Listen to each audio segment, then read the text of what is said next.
Bismillahirrahmanirrahim. Assalamualaikum warahmatullahi wabarakatuh. Alhamdulillahi rabbil alamin. Wassalatu wassalamu ala qaidi ghurril muhajjalin, nabiyina Muhammadin wa alihi wa sahbihi wa tabi'in. Qala rabbul alamin ya ayyuhalladzina amanu taqullaha haqqa tuqatih wa la tamutunna illa wa antum muslimun. فإن أصدق الحديث كتاب الله وخير الهدى هدى رسول الله صلى الله عليه وسلم وشر الأمور محدثاتها فإن كل محدثة بدعة وكل بدعة ضلالة وكل ضلالة في النار. Ma'asyiral jamaah yang Allah muliakan, kesyukuran adalah selalu pantas dihaturkan kepada Allah Ar-Rahman, Ar-Razzaq, Al-Mannan. Innahu ala kulli syai'in qadir, yang telah memberikan kepada kita limpahan nikmat, telah menghadirkan bagi kita begitu banyak karunia. Allah Subhanahu wa taala tidak peduli apakah nikmat tersebut kita balas dengan ketaatan ataukah karunia tersebut kita balas dengan kemaksiatan. Tetapi Allah tetaplah Ar-Razzaq yang maha memberi rezeki. Tetapi Allah tetaplah Al-Mannan yang selalu memberi. Tetapi Allah tetaplah Ar-Rahimur Rahman yang selalu memberikan kasih dan sayang. Tidak pantas seorang hamba bermuamalah dengan Allah kecuali dia harus bersyukur dengan nikmat tersebut. Namun sayangnya syukur yang diminta oleh Allah bukan sekedar ucapan lisan yang memoles bibir, bukan sekedar kata-kata yang seolah-olah kita adalah orang yang paling mahir. Tetapi syukur yang diinginkan oleh Allah terucapkan oleh lisan, diamalkan oleh anggota badan, dan diakui oleh hati setiap insan. Semoga Allah Subhanahu wa taala yang memberikan nikmat tersebut memberikan pula kepada kita nikmat yang lain, yaitu bersyukur kepadanya Jalla wa Ala. Salawat dan salam semoga sampai kepada Nabiullah Khalilur Rahman Muhammad bin Abdullah salawatu rabbina wa salamuhu alaih, yang mengajarkan kepada kita bagaimana cara menjaga usia, yang mengajarkan kepada kita bagaimana menghadapi dunia, yang mengajarkan kepada kita bagaimana bersikap kepada Allah Jalla wa'ala, dan mengajarkan kepada kita bagaimana hamba yang cerdas, dan mengajarkan kepada kita bagaimana sikap seorang pencari kebenaran. Ma'asyiral jemaah yang Allah muliakan, hari ini insyaAllah kita melanjutkan judul besar sebelumnya tentang keagungan Allah.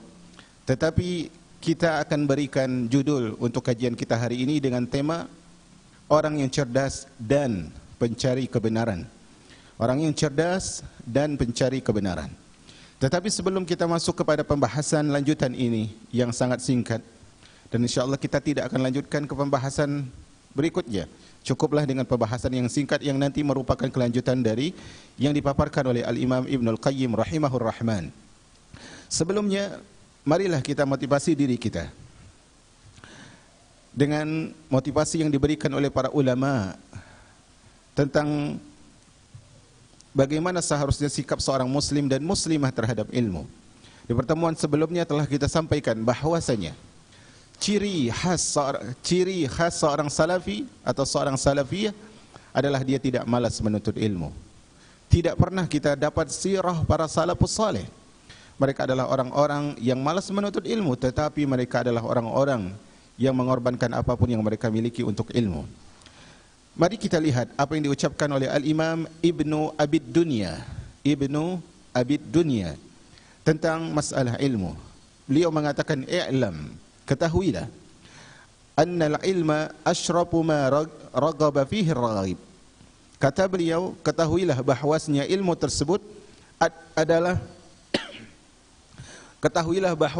tersebut adalah semulia-mulianya perkara yang harus diberikan motivasi oleh seorang pemberi motivasi. Kita lihat di sana di luar banyak motivator, banyak orang yang mampu memberikan motivasi ini dan motivasi itu. Tetapi sebaik-baik, semulia-mulia kata beliau, semulia-mulia yang pantas untuk diberikan motivasi adalah masalah ilmu. Wa afdalu ma talaba wajadda fihi talib. Dan ilmu adalah sebaik-baiknya perkara yang dituntut dan diusahakan oleh seorang pencari kebaikan. seutama-utama perkara yang diusahakan dan dituntut oleh pencari kebaikan adalah ilmu. Wa anfa'u ma kasabahu waqtanahu al-kasib, dan sebaik-baik hasil jerih payah adalah ilmu. Dan sebaik-baik hasil jerih payah adalah ilmu. Lianna syarafahu yuthmiru ala sahibi. Apa alasannya? Karena kemuliaan ilmu itu tersemai pada orang yang memiliki ilmu. Ilmu adalah sesuatu yang sangat mulia.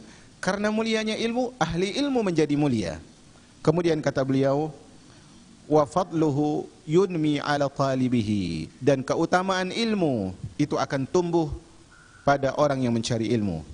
Jadi Anda ketahuilah bahwasanya dalam urusan dunia, coba Anda perhatikan, ada orang yang dulu mungkin dia diremehkan orang lain, tetapi karena dia memiliki ilmu dalam bidang tertentu dan dia berhasil di situ, maka dia disanjung-sanjung oleh manusia, dihormati oleh manusia.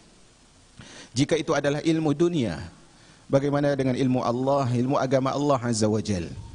Makanya berkata sahabat yang mulia Ali bin Abi Thalib dalam bait syair yang sangat indah, beliau mengatakan, mal fakhru illa li ahli ilmi innahum alal huda liman ihtada adillau, wa waznu kulli mri'in ma kana yuhsinuhu wal jahiluna li ahli ilmi a'da'u.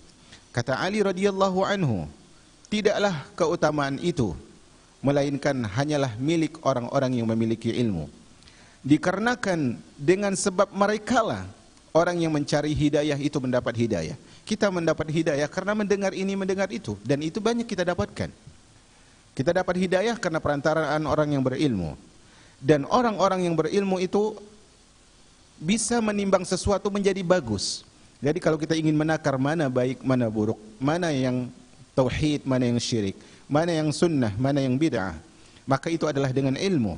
Wal jahiluna li ahli ilmi a'da'u. Sementara orang-orang yang pandir lagi jahil, mereka adalah musuh bagi orang yang berilmu. Karena itu jamaah yang dirahmati oleh Allah Azza wa Jal, semoga Allah Subhanahu wa taala tidak bosankan kita menuntut ilmu, walaupun perjalanan menuntut ilmu itu membosankan bagi sebagian orang. Tetapi sebuah resep agar kita tidak bosan menuntut ilmu adalah cintai ilmu. Karena kita tidak mungkin bosan terhadap sesuatu yang kita cintai. Semoga Allah Subhanahu wa taala menganugerahkan kepada kita, mengkaruniakan kepada kita cinta terhadap ilmu. Jamaah yang Allah muliakan, kita melanjutkan pembahasan sebelumnya. Yang punya buku silakan buka dulu di halaman 121. Halaman 121. Sebelum ke poin keempat, lihat dulu dua ayat yang di atas agar nyambung. Di ayat surah Yunus 96-97, kemarin kita telah sebutkan firman Allah, A'udzu billahi minasyaitonir rajim. Innal ladzina haqqat 'alaihim kalimatu rabbika la yu'minun walau ja'atuhum kullu ayatin hatta yarawul 'adzabal alim. Kata Allah, sungguh orang-orang yang telah dipastikan mendapatkan ketetapan Rabbmu bahwa mereka tidak akan beriman meskipun mereka mendapatkan tanda kebesaran Allah hingga menyaksikan azab yang pedih. Ayat ini menjelaskan bahwasanya di sana ada orang-orang, kalaupun mereka sudah melihat azab, mereka itu tidak akan beriman. Catat ya poin ini. Kalaupun mereka, agar nyambung nanti dengan pembahasan setelahnya. Kalaupun mereka melihat azab, saking parahnya diri mereka ini, kalaupun dinampakkan azab di depan mata mereka, mereka tidak akan beriman. Ayat yang kedua, surah Al-An'am 111. Allah mengatakan, walau annana nazzalna ilaihimul malaikata wa kallamahumul mauta wa hasyarna alaihim kulla syai'in qubula ma kanu liyu'minu illa an yasha Allah walakinna aktsarahum yajhalun.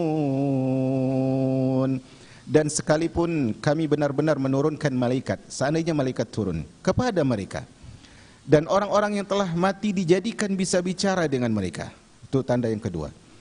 Dan seandainya kami kumpulkan pula di hadapan mereka segala sesuatu yang mereka inginkan, mereka tidak akan juga pernah beriman, kecuali jika Allah kehendaki. Tapi kebanyakan mereka tidak mengetahui. Ingat, 2 ayat di atas, atau ayat dari 2 surat di atas, mengabarkan kepada kita bahwasanya di sana ada orang-orang yang walaupun mukjizat yang luar biasa hadir di depan mereka, mereka tidak akan beriman. Maka apakah mereka ini orang yang cerdas? Mari kita lihat pemaparan Al-Imam Ibnul Qayyim. Kata beliau, orang yang cerdas dan orang yang mendapatkan taufik Allah akan mengambil pelajaran dari sesuatu yang lebih ringan daripada cobaan di atas. Cobaan di atas maksudnya apa? Daripada dia dinampakkan azab, harusnya dia lebih baik dulu sebelum dinampakkan azab. Orang yang cerdas itu harusnya dia sudah lebih baik sebelum dia disiksa oleh Allah. Orang yang cerdas tersebut harusnya dia lebih baik sebelum dia diberikan musibah oleh Allah. Orang yang cerdas tersebut harusnya dia lebih baik sebelum tubuhnya mulai melemah. Makanya umat al-Islam yang dirahmati oleh Allah Azza wa Jal, wa fi anfusikum afala tadhakkarun. Pada diri-diri kita, pada jiwa kita, pada tubuh kita, pada fisik kita, itu terdapat pelajaran. Nanti kita akan sebutkan bagaimana perjalanan usia manusia. Ringkasnya usia manusia itu, ringkasnya umur manusia itu seperti matahari. Ringkasnya. Sebagaimana yang disebutkan oleh Al-Imam Ibnul Qayyim pula. Yang mana matahari itu awalnya terbit. Dan itulah masa kecilnya. Kemudian sampai dia menuju remaja. Menuju dia sebelum balik. Kemudian ada kalanya matahari itu ada di pertengahan. Disitulah saat-saat usia manusia begitu kuat. Usia dia begitu bersemangat. Usia dia begitu sempurna akalnya. Kemudian matahari itu akan ada di waktu asar. Sudah mulai condong. Di situ sudah mulai rawan kehidupan dia. Dan akhirnya matahari itu pun terbenam dan wafatlah manusia itu dengan usianya. Itu perjalanan gambaran ringkas yang dibuat oleh Al-Imam Ibnul Qayyim tentang perjalanan usia. Maka orang yang cerdas, dia tahu bahwasanya hidup dia di dunia ini tidak sendiri. Allah menciptakan di sisinya bersama dia orang-orang lain. Ada orang baik, ada orang buruk. Untuk apa mereka dihadirkan oleh Allah? Pernahkah kita berpikir orang yang hidup dengan kita, satu rumah dengan kita, orang yang hidup dengan bertetangga dengan kita, orang di desa sebelah, di perumahan sebelah, di negara sebelah. Untuk apa mereka ada? Untuk kita ambil pelajaran dari apa yang telah terjadi kepada mereka. Dulu kita pernah dengar kisah tentang bagaimana iblis. Tidakkah kita mengambil pelajaran dari itu? Kisah tentang 2 anak Adam alaihissalam, Qabil dan Habil. Ada pelajaran di situ. Kisah bagaimana perlawanan antara Nabi Nuh dan kaumnya. Bagaimana Nabi Ibrahim dengan Raja Namrud, bagaimana Musa dengan Fir'aun, bagaimana dia dengan Qarun, bagaimana kisah orang ini dan orang itu. Dalam kisah mereka ada pelajaran. Orang yang cerdas adalah orang yang tahu bahwasanya di setiap kejadian ada hikmahnya. Orang yang cerdas adalah orang yang bisa mengambil sesuatu, bisa mengambil banyak faidah dari suatu musibah. Orang yang cerdas adalah orang yang bisa mengambil banyak manfaat dari sesuatu yang terjadi di sekitarnya. Makanya jamaah yang dirahmati oleh Allah, sebelum tubuh itu sudah sulit untuk beribadah, maka orang yang cerdas adalah orang yang menggunakan masa kuatnya untuk beribadah. Tatkala saat ini tangan masih mampu memegang mushaf kalamur Rahman, memegang mushaf Al-Quran, maka orang cerdas dia gunakan waktu itu sebelum tangan tersebut menggigil memegang lembaran-lembaran tersebut. Saat ini begitu mudah dia menggerakkan jarinya, subhanallah, walhamdulillah, wallahu akbar. Maka seorang yang cerdas, dia tahu bahwa jari ini yang kelak akan bersaksi di sisi Allah Azza wa Jal. Al-yawma nakhtimu ala afwahihim, ketika saat itu lisan, mulut dikunci oleh Allah. Dia lihat tangan ini yang kelak akan bersaksi di hadapan Allah Ar-Rahman. Innahu ala kulli syai'in qadir. Jangan sampai tangan yang saat ini begitu mudah untuk berzikir, kemudian dibiarkan begitu saja sampai akhirnya tangan ini pun menjadi kaku untuk digerakkan berzikir kepada Ar-Rahman. Ketika mata yang begitu indah yang Allah berikan. Tatapan yang tajam, mulai pudar. Di situ ada perjalanan. Haruskah mata tersebut tidak bisa melihat lagi baru kita mulai mencari kacamata kemudian membuka ayat-ayat Ar-Rahman? Subhanallah. Sungguh Allah Subhanahu wa taala dekat dengan kita tapi kita jauh dari Allah Azza wa Jalla. Alangkah tidak cerdasnya atau alangkah bodohnya seorang hamba ketika Allah Subhanahu wa taala mendekat kepadanya, justru dia berusaha mendekat kepada selain Allah Azza wa Jalla. Maka jamaah yang dirahmati oleh Allah, sebelum masa lebih sulit menimpa kita, maka orang terbaik, orang yang pandai, orang cerdas adalah orang yang berubah sebelum masa lebih buruk itu hadir. Al-Imam Ibnul Qayyim menyebutkan dia orang yang cerdas. Perhatikan di sini. Ingat ya, kita semua ini punya kekurangan. Walaupun Allah mengatakan laqad khalaqanal insana fi ahsani taqwim. Allah telah ciptakan kita dalam keadaan terbaik. Dan mungkin zaman ini dikenal dengan ada istilah yang namanya bully, dibully. Mungkin dulu nggak terkenal sebutan tersebut, tapi dari dulu sudah ada. Dan dari dulu pun saya termasuk korban body shaming dari dulu. Tetapi Allah Ar-Rahman adalah pencipta terbaik. Di setiap kekurangan ada kelebihan. Maka Imam Ibnul Qayyim menyebutkan dia, yaitu hamba yang cerdas, akan menutupi kekurangan-kekurangan dalam fisiknya dengan akhlak dan perbuatan yang mulia. Allah ciptakan kita dengan begini. Mungkin dia diledek oleh temannya. Mungkin dia dicaci, diejek oleh sahabatnya, atau bukan sahabatnya, oleh orang yang di sekitarnya. Tetapi dia, kalau dia cerdas, dia akan kembali kepada sabda Rasul sallallahu alaihi wasallam, "Innallaha la yanzuru ila ajsadikum." Allah tidak melihat kepada jasad-jasad kalian. Allah enggak lihat kepada apa? Fisik kita. Tetapi seperti yang disebutkan oleh Al-Imam Ibnul Qayyim, dia perbaiki akhlaknya, dia perbaiki perbuatannya dengan perbuatan yang mulia. Walakinnallaha yanzuru ila qulubikum wa a'malikum. Tetapi Allah melihat kepada hati dan amal. Allah melihat kepada hati dan amal. Karena itu jemaah yang dirahmati oleh Allah Azza wa Jalla, suatu ketika Ali bin Abi Thalib radhiyallahu anhu, dia berjalan bersama teman-temannya, bersama sahabatnya. Dan Ali bin Abi Thalib dalam kejadian ini dia ingin mengajarkan sahabat-sahabatnya ini, yaitu para tabi'in yang mengikuti dia dan beberapa sahabat yang ada. Ali bin Abi Thalib lewat bersama sahabatnya ini pada pemakaman kaum muslimin dan dia mengatakan, "Assalamualaikum ya ahlal kubur." Semoga keselamatan menimpa kalian wahai penghuni kubur. Ali mengajak penghuni kubur untuk berbicara. Kata Ali, "Inna amwalakum qad kusimat." Sesungguhnya harta kalian yang kalian kumpulkan telah dibagi-bagi. Wa masakinukum qad sukinat. Dan istana, bangunan-bangunan yang kalian bangun sudah ditempati oleh orang lain. Wa azwajuhum qad tazawwajna. Sementara pasangan yang kalian tinggalkan telah menikah lagi.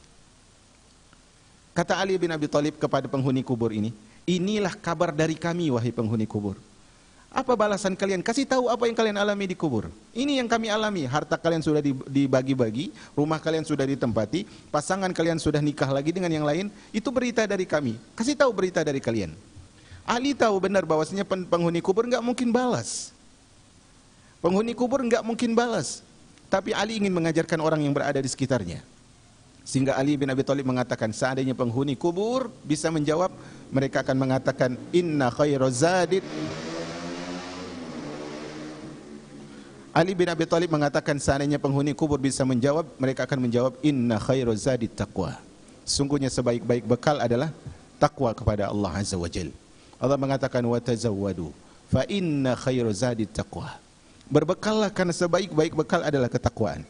Maka orang yang cerdas, dia tahu bahwasanya di fisiknya yang Allah ciptakan dengan kesempurnaan ada aibnya, ada kekurangannya, dan itu bisa menjadi celah karena mata manusia melihat kekurangan orang jauh lebih jelas daripada melihat kebaikan orang lain. Dan itu kita harus pegang kamus ini.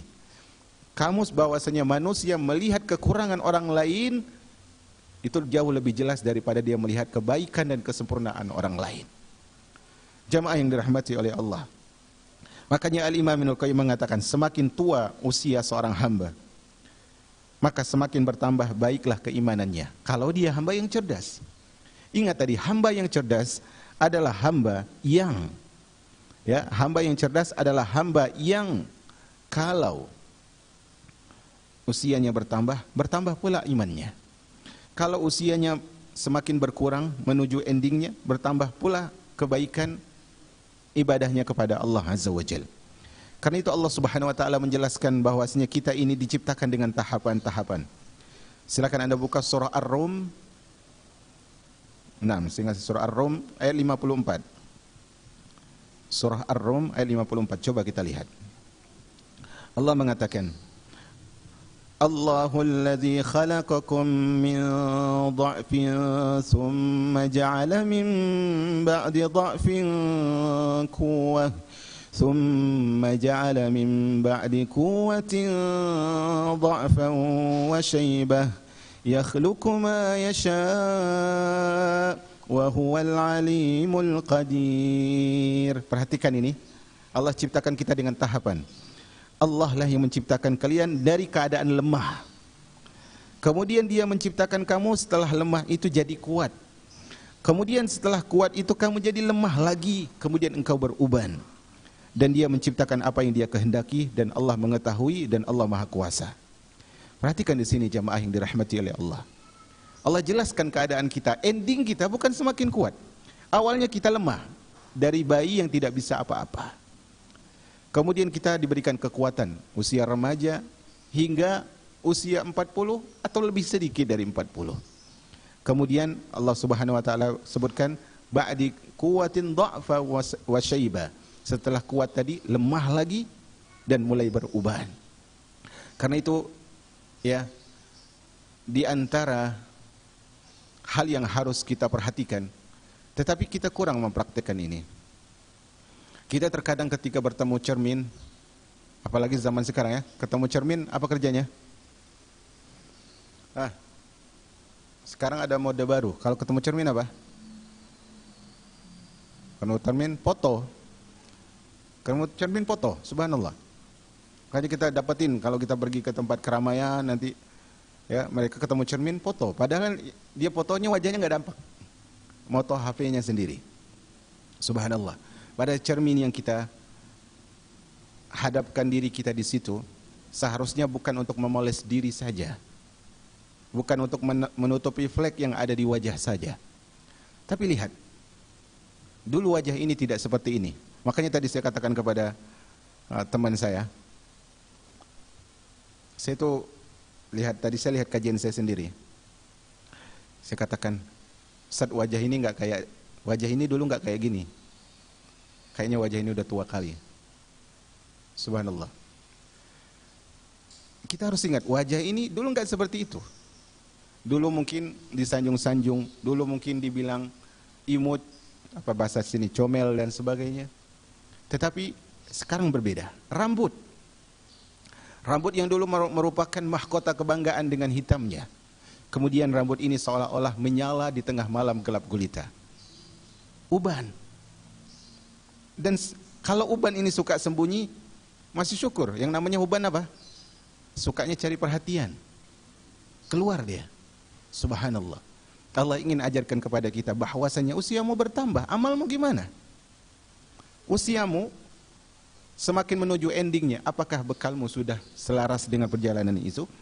Makanya jamaah yang dirahmati oleh Allah Azza wa Jalla, Allah Subhanahu wa taala berfirman pula pada surah Al-Ahqaf ayat 15. Coba dibuka. Al-Ahqaf ayat 15.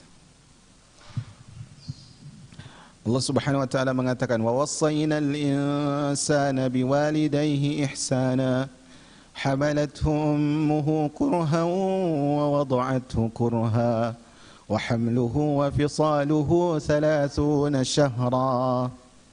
Allah mengatakan, kami perintahkan kepada manusia supaya berbuat baik kepada kedua orang tuanya, kepada ibu dan bapaknya. Ibunya mengandungnya susah payah dan melahirkan dengan susah payah pula, mengandung sampai menyapih dalam 30 bulan. Kemudian Allah mengatakan, حتى إذا بلغ أشده وبلغ 40 سنة قال رب قال رب أوزعني أن أشكر نعمتك التي أنعمت علي وعلى والدي وأن أعمل صالحا ترضاه وأصلح لي في ذريتي إني تبت إليك وإني من المسلمين. Sampai ketika dia telah dewasa dan ketika umurnya sudah 40 tahun. Kemudian dia berdoa, wahai Rabbku, tunjukilah kepadaku jalan untuk mensyukuri nikmat-Mu yang Kau berikan kepadaku, kepada ibu bapakku, supaya aku dapat berbuat amal yang saleh yang Kau ridhoi. Berikanlah kebaikan kepadaku dengan memberikan anak dan cucu. Sesungguhnya aku bertaubat kepada Engkau dan aku sungguh berserah diri kepadamu. Di sini Allah sebutkan umur berapa? 40 tahun. Subhanallah. Di sini Allah Subhanahu wa taala sebutkan 40 tahun. Karena umur 40 tahun itu adalah umur yang seorang harusnya berpikir bahwa perjalanan dia ini bukan sekedar menuju kematian. Umat al-Islam yang Allah muliakan. Seorang wafat itu bisa jadi musibah. Tetapi musibah yang lebih besar dari wafat itu adalah apa yang terjadi setelah kewafatan itu. Apa yang akan terjadi setelah kematian itu.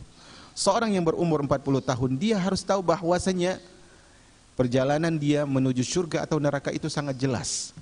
Sebentar lagi. Dan tidak sedikit orang yang ketika umur 40 tahun atau lebih dari itu, mungkin fisiknya dilihat oleh orang lain sehat. Tetapi ternyata banyak penyakit yang ada pada tubuhnya. Dan itu bukan sebuah kebetulan. Ingat, di dalam musibah yang Allah berikan ada kasih sayang Allah. Allah ingin kasih tahu bahwasanya tubuh yang saat ini sakit itu masih bisa engkau berjuang untuk tersenyum, untuk berjalan. Tetapi ketika nanti rohmu sakit diazab oleh Allah Azza wa Jal, maka tidak ada kawan dan tidak ada teman. Makanya umat al-Islam yang dirahmati oleh Allah Azza wa Jalla, umur 40 tahun adalah umur orang yang begitu matang untuk berpikir. Makanya para nabi, di antaranya Nabi SAW, diangkat menjadi nabi dan rasul di usia 40 tahun.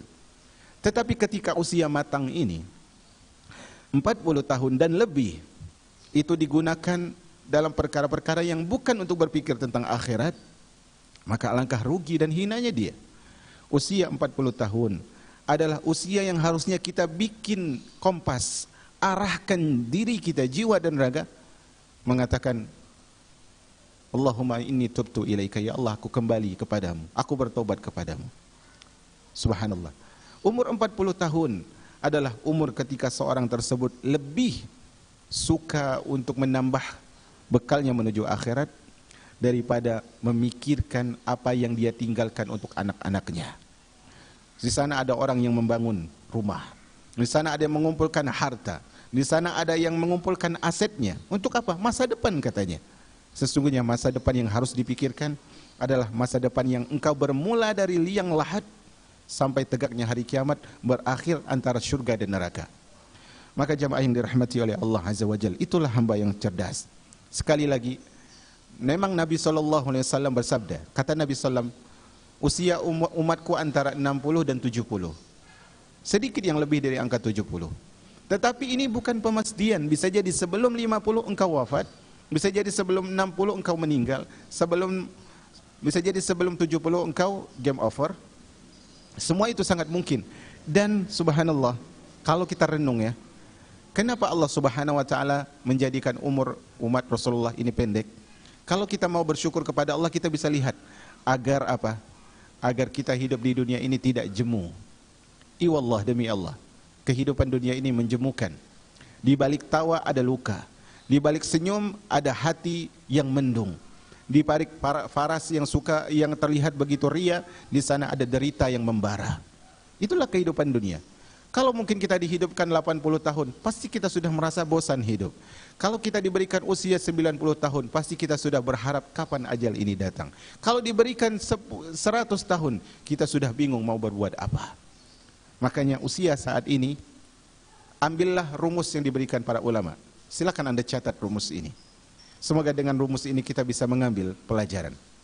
Kalau perlu rumus ini Anda cetak, Anda tempel besar-besar di rumah, Anda pakai prem. Apa kata para ulama? Aslih fima baqi yuslihullahu laka ma madha. Kita ini kan udah terlanjur banyak dosa dan kita tidak bisa memungkiri. Bukan pula bermaksud untuk kita mengakui dosa kita di hadapan manusia, bukan.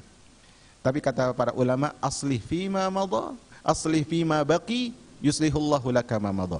Perbaiki sisa usia yang sekarang ada, perbaiki sisa usia yang ada, Allah akan perbaiki usiamu yang telah lalu. Paham di sini ya? Sekarang masih ada jatah hidup. Perbaiki yang sekarang, yang sudah terlanjur buruk Allah akan perbaiki. Karena Allah akan menerima taubat hamba-hamba dan menghapuskan dosa-dosanya. At-taubatu tajubu ma qablaha. Karena taubat tersebut akan menghapuskan segala sesuatu yang terjadi sebelumnya. Makanya jamaah yang dirahmati oleh Allah Azza wa Jalla. Al-Imam Ibnul Qayyim mengatakan walaupun kekuatan fisiknya semakin berkurang, tetapi kekuatan imannya, keyakinannya, dan harapannya kepada Allah dan hari akhir semakin meningkat. Dan inilah hamba yang cerdas. Ingat ya, kapanpun, ini banyak sekali orang semakin tua, ambisinya kepada dunia semakin meningkat. Ini adalah makhluk yang sekarat dan bisa jadi dia akan menjadi hamba yang terlaknat. Makanya umat al-Islam yang dirahmati Allah, ketika kita khawatir dengan kehidupan dunia, subhanallah, saya itu sering terbesit kata-kata dan semoga itu adalah kebaikan. Saya baru menulis dari sebuah kata-kata dan insyaAllah nanti saya posting di media sosial saya, di Instagram maupun di Facebook. Terkadang, karena di antara pembicaraan orang adalah pembicara tentang rezeki. Di sini saya tulis sebuah kata, jika Allah memudahkan harta bagimu, bersyukurlah. Jika Allah memudahkan harta bagimu, bersyukurlah. Karena dengan syukur itu, engkau akan diselamatkan dari neraka. Karena dengan syukur itu, engkau akan diselamatkan dari neraka. Dan bila Allah sempitkan jalan rizkimu, bersyukurlah. Tetap bersyukur. Karena apa? Karena Allah telah menyelamatkanmu dari harta yang berujung neraka. Jadi soal kehidupan kita di dunia ini bukan siapa yang banyak harta, bukan siapa yang sedikit harta, tapi soal siapa yang selamat dari neraka. Kau yang diberikan harta, bagaimana caramu selamat dari neraka? Bersyukur dengan harta tersebut. Engkau yang disempitkan jalan rezekinya, bagaimana engkau selamat dari neraka? Bersyukur karena Allah tidak fitnahkan dirimu dengan apa? Dengan harta. Apalah lagi Nabi SAW mengatakan, inna likulli ummatin fitnah. Kata Nabi SAW, setiap umat itu ada fitnahnya masing-masing. Umat Nabi Nuh ada fitnahnya sendiri, umat Nabi Ibrahim ada fitnahnya sendiri, umat Nabi Musa ada fitnahnya sendiri, umat Nabi Isa ada fitnahnya sendiri. Kata Nabi SAW, wa fitnatu ummati al-mal. Dan fitnah yang menimpa umatku adalah harta. Allahul musta'an. Maka orang yang cerdas adalah orang yang bertambah usia, bertambah imannya, bertambah keyakinannya, bertambah kekuatan amalnya kepada Allah. Bagaimana jika tidak demikian? Al-Imam Ibnul Qayyim mengatakan, jika tidak demikian, maka kematian adalah lebih baik baginya, karena kematian hanya memberikan rasa sakit hingga batas tertentu. Jadi kalau kita ini semakin berganti hari, semakin jauh dari Allah, tidak ada baiknya usia kita itu bertambah. Tidak ada baiknya usia itu bertambah.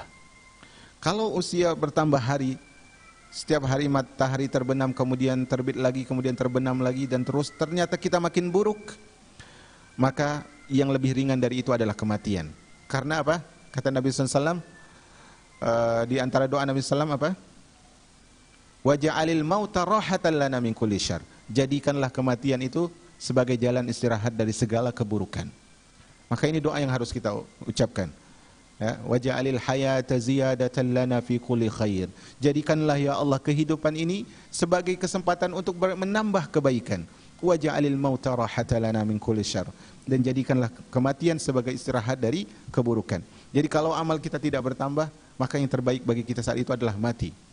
Tapi kita tidak bisa mengakhiri diri kita sendiri, maka jalan terbaik adalah memperbaiki diri. Lain halnya dengan dosa dan celah yang menyertai umur yang panjang.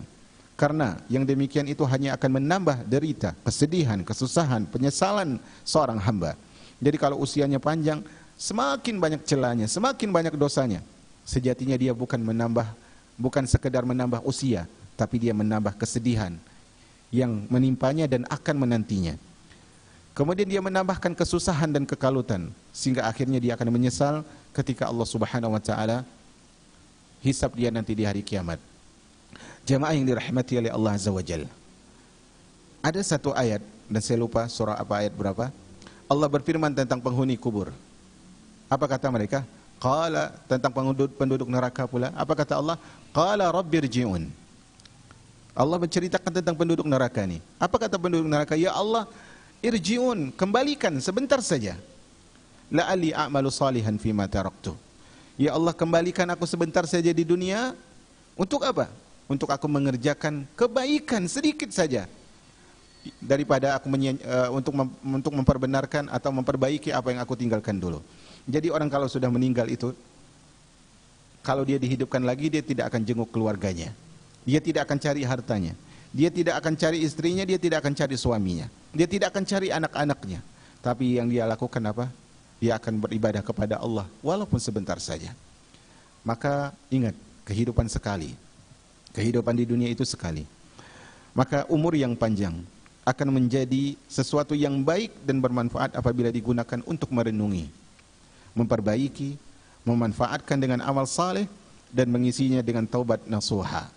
Dan sebaik-baik ucapan adalah ucapan istighfar dan taubat, ucapan istighfar dan zikir kepada Allah Azza wa Jalla. Berkata Rasulullah SAW, atau berkata juga Ummul Mukminin Aisyah radhiyallahu anha, tuba liman wajada fi sahifatihi istighfaran katsira. Beruntunglah seorang hamba yang mendapatkan di catatan amalnya banyak dia mengucapkan istighfar. Fulanah banyak istighfarnya, fulan banyak istighfarnya. Itulah seperti yang Allah Subhanahu wa taala firmankan dalam surah Fatir ayat 37. Allah mengatakan, awalam nu'ammirkum ma yatadzakkaru fihi man tadzakka. Kata Allah, bukankah kami telah memanjangkan usiamu? Untuk apa Allah panjangkan usia kita?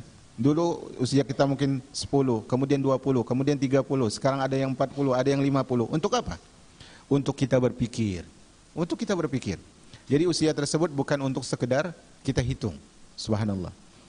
Oleh karena itu siapa saja yang diberi umur panjang tetapi tidak digunakan untuk memperbaiki kekurangannya, menutupi kekeliruannya, mengisi usianya dengan perbuatan yang akan menghidupkan hatinya, mendatangkan kenikmatan abadi, maka tidak ada kebaikan dalam kehidupan seperti ini. Maka kita harus pikirkan tentang hal itu.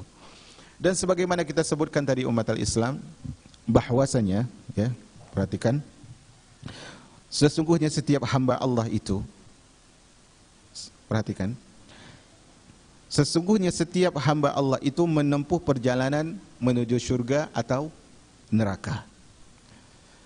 Dan kita harus tahu ini, Allah Subhanahu wa taala memiliki ashabul yamin, golongan kanan, wa ashabus shimal, golongan kiri. Maka apabila umur yang panjang yang Allah berikan kepada kita, kemudian baik pula amal kita, maka lamanya perjalanan tersebut akan semakin menambah kenikmatan dan kelezatan.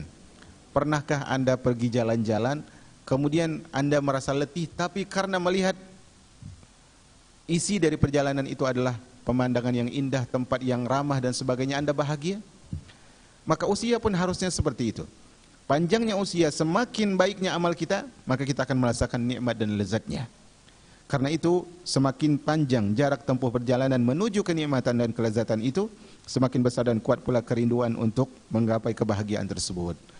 Maka carilah amalan yang bisa membuat kita bahagia, tekuni amalan itu. Mungkin Anda bahagia dengan sedekah, jangan jauhkan diri Anda dari sedekah. Mungkin Anda merasa kenikmatan membaca kalamur Rahman, jangan buat jarak dengan kalamur Rahman. Mungkin Anda memiliki kenikmatan ketika hadir di majelis ilmu, dan itu harus selalu diperjuangkan. Tetapi lihatlah kondisi sebaliknya. Kondisi sebaliknya akan menimpa seorang hamba yang berumur panjang dan buruk amalnya, jauh perjalanan tersebut semakin menambah derita dan kesengsaraan baginya. Ini ibarat orang yang naik kereta, tapi dia ada di gerbong orang yang bawa ayam dan sapi. Saya dulu pernah naik kereta, di situ ada orang bawa ayam.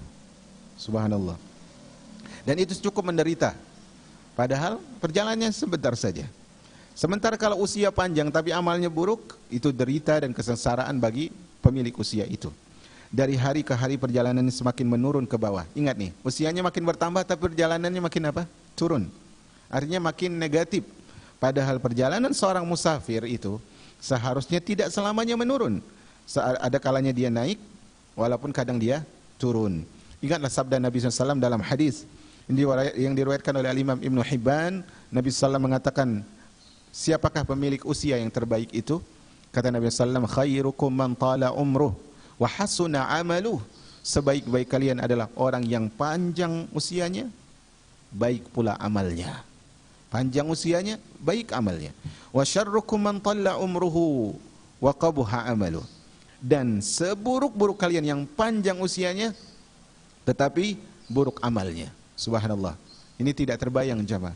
Orang usianya panjang tapi penuh dengan dosa. Subhanallah. Allah Subhanahu wa taala di banyak ayat menceritakan tentang begitu pedihnya azab neraka. Sampai-sampai di neraka tersebut ada dua jenis azab. Azab yang pertama adalah azab yang panas, dan itu sangat panas. Dan azab yang kedua adalah azab yang sangat dingin, dan itu juga azab bagi mereka. Dan penduduk neraka itu ketika panas, apa yang mereka inginkan? Kita kalau panas kepikirannya apa? Minum. Maka mereka minta minum. Maka yang diberikan kepada mereka apa? Yang diberikan kepada mereka adalah air yang sangat mendidih dan nanah dan kotoran penduduk neraka. Anda bayangkan Anda sedang haus, tetapi yang disajikan adalah nanah. Niyazan billah. Makanya penduduk neraka itu, mereka itu saking banyaknya dosa mereka kepada Allah, mereka tidak berani ngomong kepada Allah. Mereka katakan kepada penjaga neraka, mintalah kepada Rabbmu agar meringankan azab kami sebentar saja. Maka Allah Subhanahu wa taala tidak kabulkan hal itu. Maka sebaik-baik manusia adalah yang paling baik amalnya, adalah orang yang panjang usianya baik amalnya, dan seburuk-buruk manusia yang panjang usianya tapi buruk amalnya. Baik, selanjutnya, siapa sebenarnya pencari kebenaran yang sejati? Ini pembahasan selanjutnya. Siapa pencari kebenaran yang sejati? Al-Imam Ibnu Qayyim menyebutkan, bagi orang yang benar-benar menginginkan kehidupan akhirat, setiap kali kemampuan fisiknya berkurang, maka itu akan semakin menghidupkan hatinya. Ingat, di sini polanya ya. Pola kita itu harus dirubah. Dulu kita ketika masih kecil atau masih remaja, maka kita ketika fisik kita kuat, kita ingin apa? Ingin main terus. Ingin main terus. Maka seharusnya sekarang kita rubah pola itu. Polanya apa? Semakin kekuatan fisik kita itu berkurang, coba kita tingkatkan kekuatan amal. Saya ulangi. Semakin kekuatan fisik itu berkurang, semakin tingkatkan kekuatan amal. Maka itu akan semakin menghidupkan hati kita. Jadi yang harus kita perjuangkan adalah umat al-Islam, hidupkan hati kita. Karena Nabi SAW mengatakan, idza saluhat saluhal jasadu kulluh. Kalau hati ini hidup, kalau hati ini baik, maka apa? Baiklah seluruh jasad kita. Maka setiap kali harta dunianya berkurang, perhatikan di sini. Perhatikan di sini ya. Beliau sebutkan, atau nanti di paragraf selanjutnya saja saya simpulkan. Beliau sebutkan, setiap kali harta dunianya berkurang, dia menjadikannya sebagai penambah bekal akhiratnya. Setiap kali terhalang dari sebagian kenikmatan dunia, dia menjadikan sebagai penambah kelezatan ukhrawi. Setiap kali mengalami kesusahan, kesedihan, ataupun keresahan, dia menjadikan semua itu sebagai bekal kebahagiaan dunia akhirat. Jadi jangan mau rugi dua kali. Dulu di kajian-kajian awal saya pernah bilang juga, jangan mau rugi dua kali. Rugi dua kali itu adalah apa? Orang yang di sini pembahasan ini ya, saya tidak akan ulangi yang dulu. Rugi dua kali itu bagaimana? Fisiknya berkurang, kekuatan fisiknya berkurang, berkurang pula amalnya. Kemudian hartanya berkurang, berkurang pula kebaikannya. Kemudian kenikmatan duniawinya tidak dia dapati dengan maksimal, kenikmatan akhirat tidak dia gapai. Kemudian kelezatan ukhrawi pun sirna dari dia. Maka ini orang yang merugi. Maka dari itu kata Imam Ibnu Qayyim, kekurangan yang terdapat pada badan seorang hamba. 4 hal ini, perhatikan. Kekurangan yang terdapat pada anggota badan seorang hamba. Itu satu. Kemudian pada perkara-perkara dunia, dua. Kemudian pada kelezatan duniawi, tiga. Dan pada pangkat dan jabatan, empat. Ketika semua ini semakin menambah bekal akhiratnya, maka yang demikian itu merupakan rahmat dan kebaikan dari Allah. Jadi kita lihat itu. Semua ini ada sebenarnya pada diri kita. Walaupun kita merasa kita tidak punya kedudukan, sebenarnya kita punya kedudukan di sisi orang-orang tertentu. Tapi kalau itu menambah kebaikan, maka bersyukurlah kepada Allah. Akan tetapi jika tidak seperti itu, maka semua akan menjadi kerugian dan hukuman duniawi atas dosa bersifat lahir maupun batin. Ingat ya jemaah, orang yang taat kepada Allah itu bukan dia tidak dapat akhirat, bukan. Orang yang taat kepada Allah, mendekat kepada Allah, dia juga dapatkan dunia. Hanya saja Allah Subhanahu wa taala tidak tautkan hatinya kepada dunia. Kenapa Allah tidak tautkan hatinya kepada dunia? Karena nikmat dunia itu berakhir. Allah tidak ingin dia jatuh cinta kepada sesuatu yang akan berakhir. Allah tidak ingin hamba ini jatuh cinta terhadap sesuatu yang akan sirna. Maka Allah berikan sedikit saja kepada orang yang taat kepadanya. Allah ingin tumbuhkan kepada mereka bahwasanya di sana ada akhirat yang menanti. Di sana ada surga yang dekat dengan arasy Allah Azza wa Jalla. Bersanding dengan Nabi sallallahu alaihi wasallam, melihat sahabat-sahabat Rasul alaihi salatu wassalam. Di dalam surga kata Nabi sallam, Allah berfirman, a'dadtu li'ibadiyas salihin. Aku siapkan di dalam surga untuk hamba-hambaku yang salih, ma la ainun ra'at. Kenikmatan yang tidak pernah dilihat oleh mata. Wala udhunun sami'at. Yang tidak pernah terdengar oleh telinga. Wala khatara ala qalbi bashar. Dan kenikmatan yang tidak terbayangkan oleh hati setiap manusia. Dan subhanallah, nanti penduduk surga itu, ya, Allah Subhanahu wa taala berikan kepada orang yang saleh husna wa ziyadah. Husna adalah surga, ziyadah adalah apa? Melihat wajah Allah Azza wa Jalla. Umat al-Islam yang dirahmati oleh Allah Azza wa Jalla. Mungkin saat ini ada wajah-wajah yang dirindu. Mungkin ada yang merindukan anaknya. Mungkin ada yang merindukan pasangannya. Mungkin ada yang merindukan ayahnya. Mungkin ada yang merindukan ibunya. Dan memang kerinduan itu diletakkan oleh Allah di dalam kalbu seorang hamba. Kalau mereka yang kehilangan anak, kehilangan pasangan, kehilangan ayah, kehilangan ibu, mungkin kalau diberikan kesempatan, mereka akan meminta kepada Allah, berikan kesempatan juga untuk melihat wajah-wajah yang dirindu. Dan melihat rupa-rupa yang menawan kalbu.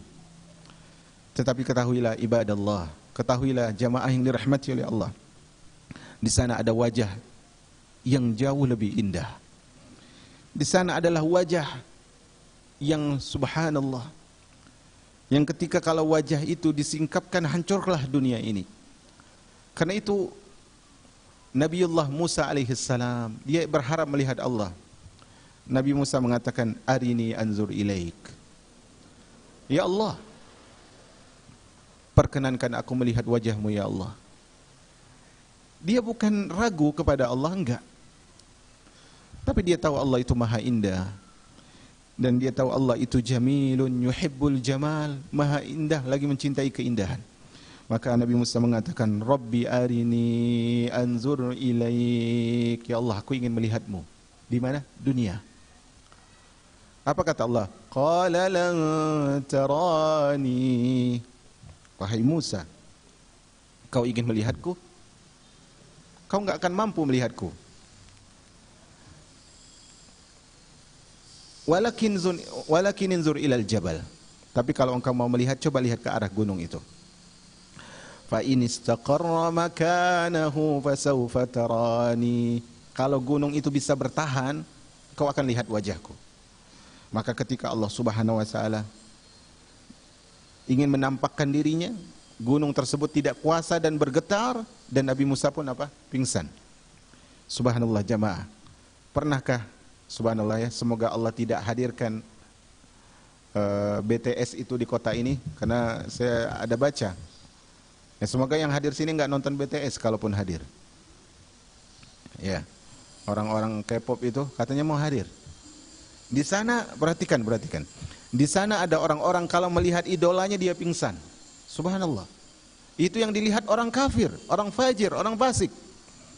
Dan seorang mukmin, ya, seorang mukmin nih, perhatikan, seorang mukmin di surga dia sudah dapat semuanya. Apapun dia inginkan ada. Maka Allah Subhanahu wa taala panggil, wahai hambaku, perhatikan, wahai hambaku, apakah kalian mau aku berikan sesuatu yang lebih indah, yang lebih baik? Maka penduduk surga mengatakan, ya Rabb, nikmat apa lagi? Semuanya udah ada. Engkau telah selamatkan kami dari neraka, Engkau masukkan kami ke surga, Engkau telah cerahkan wajah kami, maka nikmat apa lagi?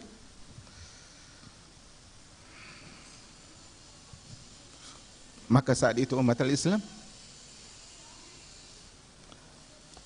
Allah Subhanahu wa taala buka sitarnya.